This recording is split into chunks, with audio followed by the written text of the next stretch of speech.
Под эгидой хакимликов Ахалского, Балканского и Марийского вилаятов страны состоялись региональные этапы конкурса «Здоровая семья. Здоровое поколение». Мероприятие представляет собой спортивный конкурс среди 7 регионов, городов Аркадаг и Ашхабад, с организатором которого выступил Государственный комитет Туркменистана по телевидению, радиовещанию и кинематографии. Главная цель конкурса – популяризация здорового образа жизни и активной физической деятельности среди населения. Это мероприятие призвано поддержать и стимулировать интерес к спорту среди молодежи, а также способствовать формированию здорового и сильного поколения. 8 семей приняли участие в этапе Ахалского вилаят, где они соревновались по перетягиванию каната, различными видами эстафет и другими видами состязаний, в которых наглядно были продемонстрированы семейное единство и дух, являющиеся неотъемлемой ценностью туркменского народа. Примечательно, что в этапе Балканского вилаята участвовали 4 семьи, названия команд которых соответствовали девизу текущего года «Кладезь разума, Махтумкули Фраги».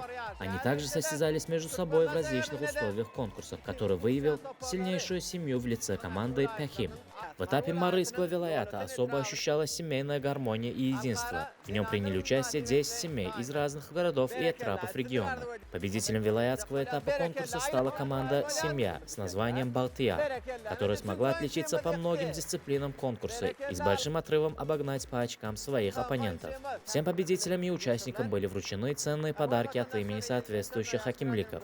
Семьи участницы конкурса выразили благодарность герою Аркадагу и президенту Туркменистана за проявляемую заботу о семьях, обеспечение всех условий для счастливой жизни и сохранение семейных ценностей туркменского народа.